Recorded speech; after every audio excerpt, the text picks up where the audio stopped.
The other day I did a video on movies of 2014 that I liked. Today, however, I'm doing the opposite. This is movies of 2014 that I didn't like.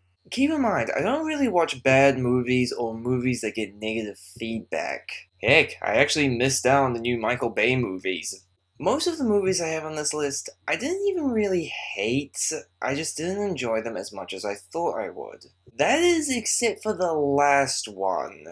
But I'll talk about that when we get to it.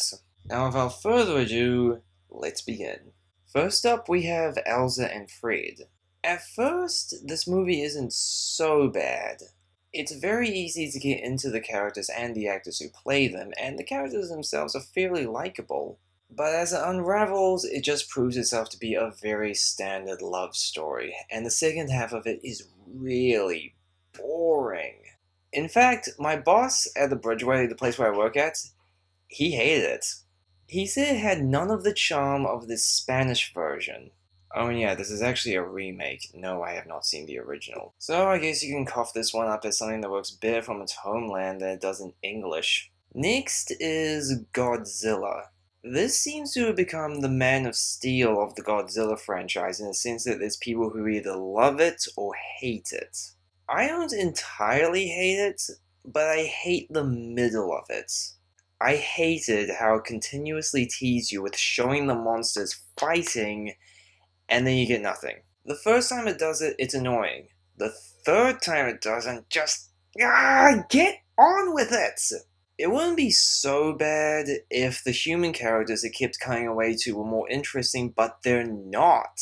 They just feel like they're there to serve their roles. There isn't really anything there to attach you to them. The one thing that prevented me from completely hating this movie was the last 20 minutes. The climax of this movie is not only spectacular, it feels like its own movie. There's plenty of fighting between the monsters, but it still manages to get the humans in there without feeling intrusive. So I think the beginning is good, and the ending is awesome. It's just that the build-up towards that ending isn't worth it. Okay, the next movie I actually feel really guilty for not liking. But it's true. Brace yourself. I didn't like The Wind Rises. I'm so sorry, but it's true! I think there are good things about it. The animation is great, and I like how it portrays real life, but has a mystical quality to it. What didn't do it for me was the main character. I thought Jiro was boring. I thought his backstory set him up quite nicely, but the character himself just wasn't really that interesting. He felt too perfect, too much like the hero of this story. It also didn't feel like it was much to him outside of his obsession with airplanes. Does he think about anything else? What are other people's opinions on him? There are moments that brush up on that, but they're very fleeting.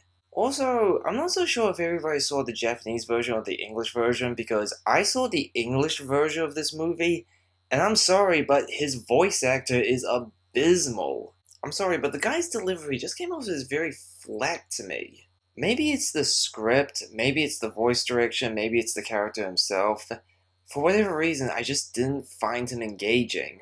That was until the final third happened. The third of this movie really picks it up with these romance scenes that are actually done in good taste. It's also within that final third that Jiro's character finally begins to evolve, and the ending in general is actually quite nice. It's just that the middle of the movie left me yawning. No pun intended. Next is The Hobbit, The Battle of Five Armies. I have one word for this movie. Unsatisfying. It's not satisfying into the Hobbit trilogy, and it's especially not satisfying into the Middle-earth saga. You have all this action, all these events, this big epic quest to slay a dragon and reclaim the lost kingdom of Erebor, and the thing I was thinking by the end was, what was the point of that? No, really. Not only was I asking what was achieved, but it also ends on kind of a downer. It also has truly poor editing in terms of its story. It just seems to bring up these little plot points and then doesn't really do anything with them. Seriously, it feels like I have to watch the extended edition to fill in the blanks. Despite that, however, it is an entertaining movie. The action scenes are great, and I also liked Thor and Oakenshield's internal conflict.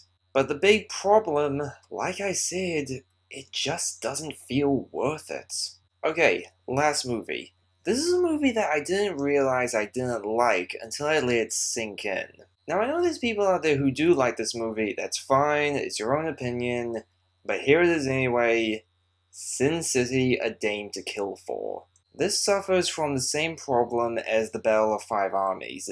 Really poor editing and downright choppy pacing. Except whereas The Battle of Five Armies is at least watchable, Sin City 2 is just draining. The first 30 minutes set up these two stories, and at first it's not so bad since you're getting into the movie's world.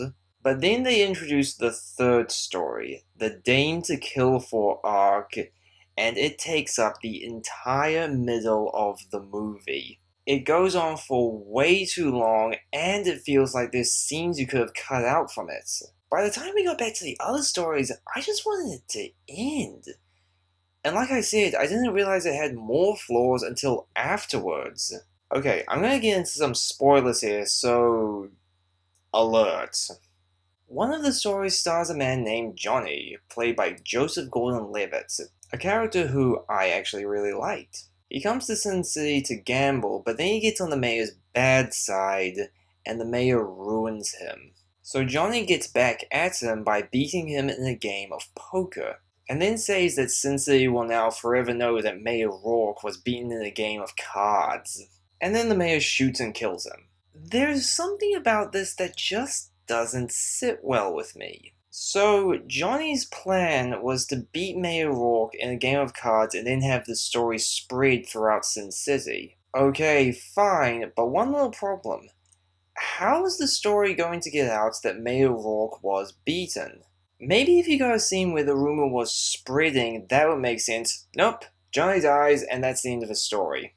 Especially goes away since Mayor Rourke dies at the end anyway. Oh yeah, Nancy, Jessica Alba's character, becomes a badass and goes on her own vendetta to kill Mayor Rourke. And that's how the movie ends, with her killing Mayor Rourke. But the way she kills him is stupid. He's about to kill her, and then he sees Hargan's ghost in the mirror. Wait, what? Backing up for a minute, Bruce Willis returns as Hargan, and he's now a mental ghost whispering in Nancy's ear. And that's what's driving Nancy insane. This last scene implies that Hargan wasn't a figment of Nancy's imagination, he was an actual spirit. Just... no. Well, there are my least favorite movies of 2014. What were yours? Comment below, let me know.